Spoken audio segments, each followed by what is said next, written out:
Welcome to the Real Estate Investor Podcast. I'm your host, Gary Lipsky of Break of Day Capital. I talk to leading experts to discuss a wide range of subjects to educate investors on best-in-class practices to build legacy wealth and positively impact communities. Let's jump in. Hey everyone, welcome to another episode of the Real Estate Investor Podcast. I'm your host, Gary Lipsky with Break of Day Capital. Be sure to join our Facebook group, Asset Management Mastery, where we have a great community of thousands of like-minded individuals sharing resources and best practices. Today on the podcast, we have Jordan Berry.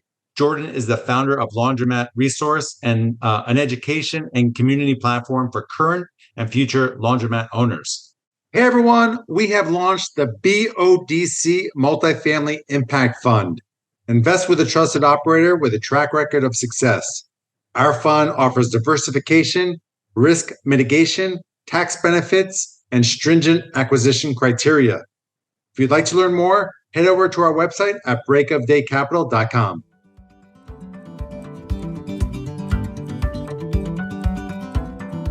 Choosing the right insurance coverage for multifamily properties isn't that complicated if you know who to talk to. At the Garzella Group, we're uniquely qualified to help you navigate the range of policy choices you have, and we're committed to saving you 30% in the process. We do intensive market research and have nationwide relationships, so we can find coverage other insurance brokers simply can't. We should talk. Go to quotenow.biz and we'll start the conversation. Welcome to the show, Jordan. Can you start by telling the listeners a little bit more about yourself and what you do? Yeah, thanks, Gary. Appreciate it. So I was actually a pastor for like 15 years, youth pastor and pastor for like 14, 15 years, and was ready to transition out of doing that. Vocationally, was trying to figure out what to do. And I had a genius idea. I thought that we live here in Southern California, own our house here. And I was like, why don't we rent that house out? We can take the chunk of money we have in the bank, go buy a condo on the beach in Hawaii. We can go live in Hawaii. And, when our kids got a little bit older and we're school age, then we can move back if we wanted to California, net gain, condo in Hawaii. And my wife said we could do that, or we could build a laundromat or buy a laundromat. So we ended up buying a laundromat, not moving to Hawaii, still don't own a condo in Hawaii. But we ended up buying buying a laundromat, and it did not go well for us. It was rough. We made so many mistakes, mostly me, made so many mistakes, and it ended up costing us. We instead of making thousands of dollars passively, like the broker told us we would, I was very active in trying to turn this business around because we were losing a lot of money. So it's pretty much the opposite of what we were hoping for, and did not go well. However, the concept of laundromats, I still fully believe in. And now that I've learned from those mistakes, I am trying to share with other people so they don't learn them the way that I learned them, and get in the business the right way the first time. That's kind of high level view. That's nice. Very cool. When people get started, we all make mistakes. I'm curious, what are some of the biggest lessons learned that you can help someone that is thinking about buying a laundromat or laundromats? Yeah. So the lessons I learned are probably embarrassingly obvious to a lot of people, but I had no idea. I was very ignorant. But the one lesson that I learned pretty clearly is don't rely on somebody whose income depends on you making a purchase as your main or sole advisor. Just have a third party, whether that's a consultant, somebody else who knows the business or investment that you're trying to do. Just have sort of a third party input in there, giving you, some guidance along the way. And that was a big mistake of mine. The other one is, so we bought that laundromat all cash, and we had some capital. However, we didn't have enough capital to weather what we were about to go through when we purchased it. And so, I think, and it's something I see happen a lot in this business, is being undercapitalized, and it just doesn't give you enough wiggle room on the back end in case something goes wrong or in case something doesn't turn out the way that you expect it to. So having enough capital on the back end, usually at least 3 months worth of expenses is what I'd recommend. That was a big, tough lesson to learn there too. And then the other lesson I learned, which is kind of interesting, is that this was a fixer-upper laundromat, I'd call it. We call it a zombie mat in the industry. And we did fix it up and got new machines, and I renovated the whole place. We did new flooring and everything. But one lesson that we learned about this laundromat is that it's much easier to renovate or rehab the laundromat than it is to rehab the reputation of the laundromat. And so I think we needed to be a little more proactive in some marketing and some rebranding of the business, just letting people know, hey, new owners are here. It's not going to be run like it was before. And, it just took a really long time for word to get around organically. So I think we needed to, usher that in a little quicker. And those are three things that could be applied to any, value add multifamily, any business that you buy. Certainly the broker is not necessarily aligned with you, with your interests. Sometimes I feel like, they'll sell their mother, for a commission. That's right. Yeah. And capitalization. There's so many people that are undercapitalized in the business that they buy, whether it's real estate or not. And that was funny. The zombie mat. Yeah. I mean, rebranding is so important. We do that at pretty much all of our multifamily properties just to give it like just a refresh. And sometimes the branding that they have is maybe more geared towards one demographic versus, you want to have the widest demographic appeal as possible. So really good, things that a lot of investors make, so I appreciate you sharing it. Yeah. So you persevered and you eventually started turning this around. So what were some of the inflection points to help you turn it around?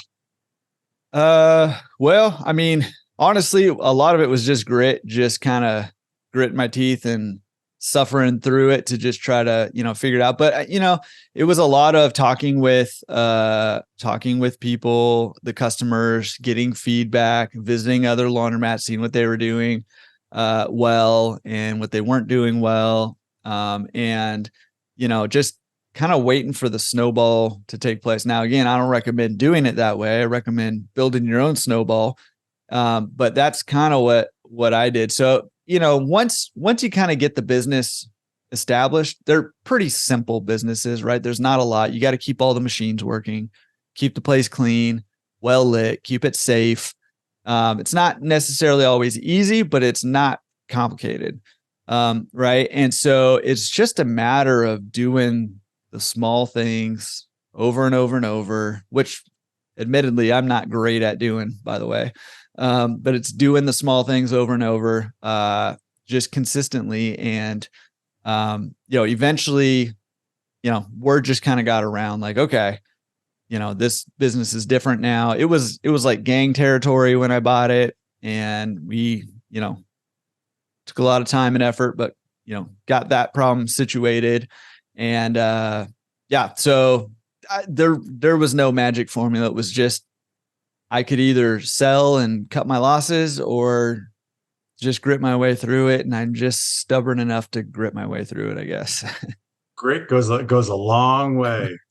So tell me about, some of the best practices in finding and acquiring laundromats now. Because how many do you have now? Or I got a couple now. I'm actually downsizing my number portfolio, like the number of laundromats, because I'd like to buy bigger ones. When I bought, my first couple, they were relatively smaller ones, not doing a ton of money. And so, you just kind of outgrow some of those smaller investments sometimes. So, so, I mean, right now, one of the biggest struggles is finding deals. And so, similar to like commercial real estate, but different from residential real estate is, it's deal specific, right? You don't necessarily have to pick a broker and work with that broker as a buyer to find a deal. Go find a deal from talk to all the brokers, talk to everybody, and find the deal. A lot of times the brokers are going to double in the deals, represent both the buyer and the seller. And so it doesn't matter as much who your broker is. It matters more the deal. And then I always recommend, hey, have, like I said, that third party, somebody, consultant. Obviously we offer consulting, but any consultant that understands the business, maybe another owner, somebody like that who knows the business, to really make sure they're looking for red flags for you, making sure you're asking the right questions, getting the right information. Like I said, the broker can be a great resource. I just wouldn't rely solely on them anymore. So that's one thing. And then the other thing that's working really well to find deals right now is like direct mail marketing campaigns.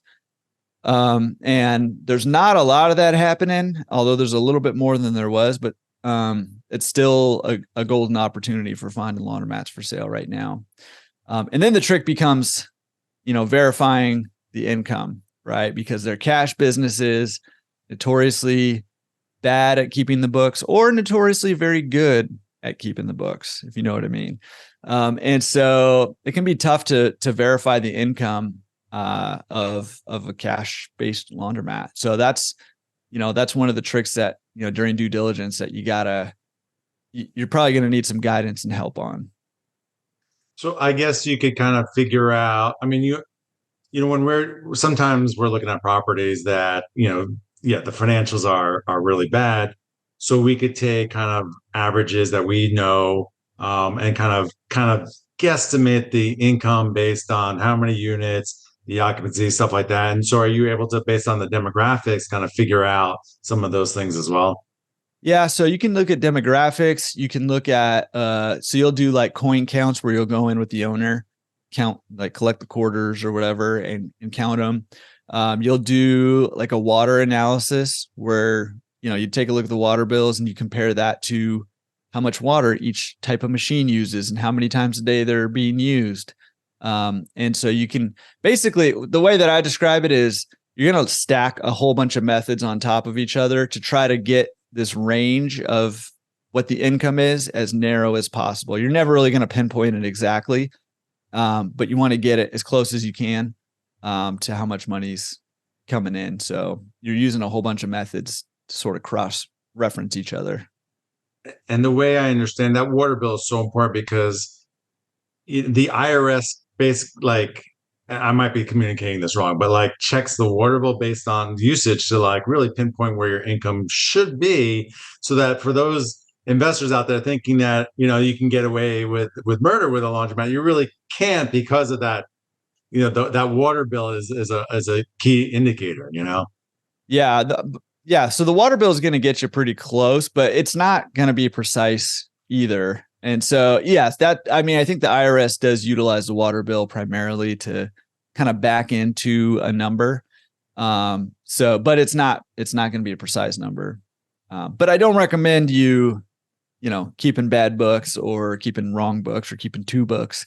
I think that shoots you in the foot when it comes to the valuation of your laundromat on the back end too. So it's not worth it to me.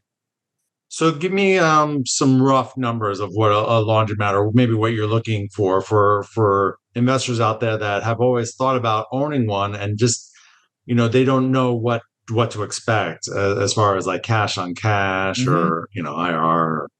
Yeah. Well, this is why, so a lot of real estate investors, their ears real perk up when they start talking laundromats, because, and I have real estate. I love probably real estate's my first love, to be honest.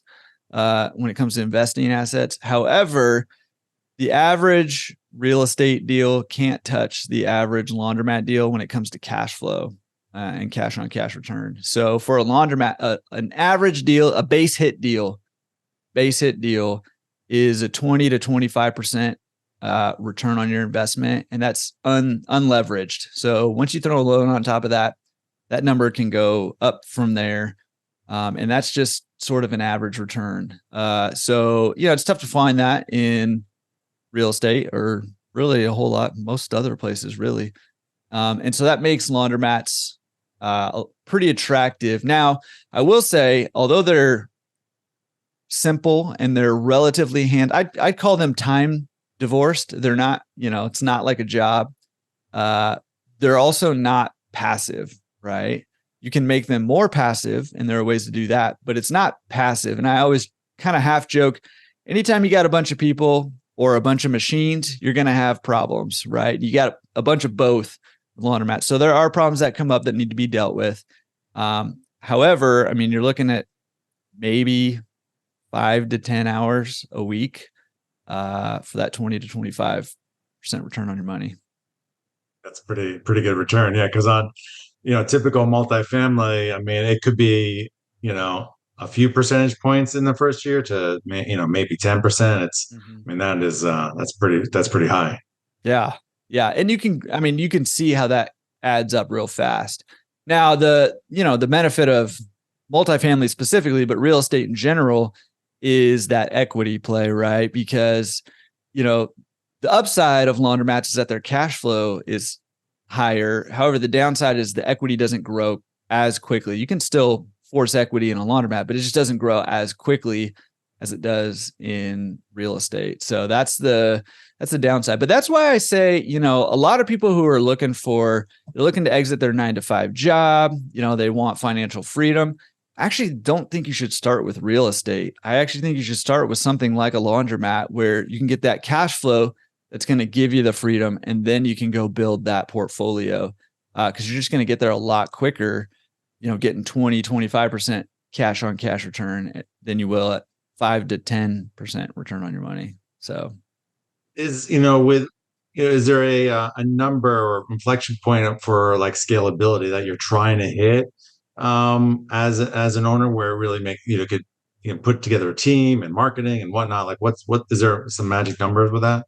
Yeah. So yes and no. I mean, I think once you hit the like 3 or 4 laundromats, that's a point where you could start to hire a manager. I mean, it depends. There's people with one laundromat that does huge money, huge volume, and has a manager, right? So I'm speaking kind of generally. 3 or 4 is generally about the time where you can get a manager, and then as long as you get the right person in place and you get the right systems in place, that business can become much more hands-off at that point, right? You probably still want to keep an eye on it, but it can be much more hands-off at that point. But like I said, it can be anywhere from 1 to 4 or 5, depending on how big or how much volume they're doing, that you start to really see the benefits of that scale. So talk to me about Laundromat Resource. What do you guys do there? I know you. It's really helpful for first time laundromat owners, but maybe seasoned laundromat owners as well. Tell us a little bit about it. Yeah, well, it came about so it started with, hey, I learned these very expensive lessons, right? They were expensive financially, they're expensive emotionally, and I started hearing like, hey, this is not an isolated incident. This has happened to other people. And I was like, you know what? Not on my watch. Like nobody's got to go through what I just went through to learn these lessons. So I started a blog. So that was laundromatresource.com, started a little blog.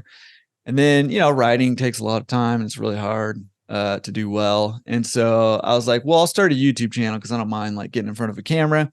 So I started a YouTube channel. So we have Laundromat Resource on YouTube. Check it out. And then I was like, you know what? If I really want to help people, I need to help them learn like best practices. And the best way to do that is to start talking to other owners who are just killing it. And so that's where the podcast came about. And I interview, laundromat owners and other industry professionals there. And, I ask them point blank, hey, what's the secret sauce here? Tell us what you're doing well that's, making you kill it in the business. And I say, hey, give us a tip for the people who are trying to buy their first laundromat. What do they need to know? What do they need to do? So it's a lot about hearing, how people got into this weird little business that we're in. Nobody really grows up saying, I want to own a laundromat. So how did we end up here? And what have you learned since you've been in the industry? And we've had people who are just buying their first laundromat who've come on and shared what that experience is like, all the way up to, I've got a couple buddies who are their brothers and they own 40 plus laundromats. And so, and everything in between. So it's fun. It's a lot of fun doing that. And the whole goal is, my whole goal is to help people achieve financial freedom. And I think laundromats, it's just a vehicle, right? It doesn't have to be through laundromats, but for the people that it fits, I want to help them achieve it as quickly as possible so that they can go and do big things, help a lot of people, all that. So that's the goal there. Awesome. I love it. I mean, that's what this show is about, providing resources and sharing mistakes and best practices for investors that are looking for financial freedom. So I appreciate you sharing. Thanks so much for coming on. Share that website one more time so people know where to go to. And is that your main, laundry resource? Is that where they should go to for information on you, or is that just one aspect? Yeah. So laundromatresource.com. It's Laundromat. A lot of people put laundry. It's Laundromatresource.com. Or you can just Google Laundromat Resource there. My email address is jordan@laundromatresource.com. And, we got a blog there. Podcast is everywhere if you want to check out the podcast. It's a surprisingly successful podcast for being about laundromats. It's a lot of fun to do. And then obviously we have the YouTube channel as well. If you prefer video content, that's all over there too. So we can find us. Riches in the niches. That's right. All right. Well, this is Gary Lipsky signing off. I'll be back next week with another informative episode on the Real Estate Investor Podcast. To all of our listeners, thanks for joining us. And if you like this episode, please head over to iTunes or Stitcher and subscribe, and leave a review, as it will help us reach more people. And if you'd like to learn more about what we do at Break of Day Capital, head over to our website at breakofdaycapital.com and sign up for our newsletter and fill out our investor application. We'll talk to you next week.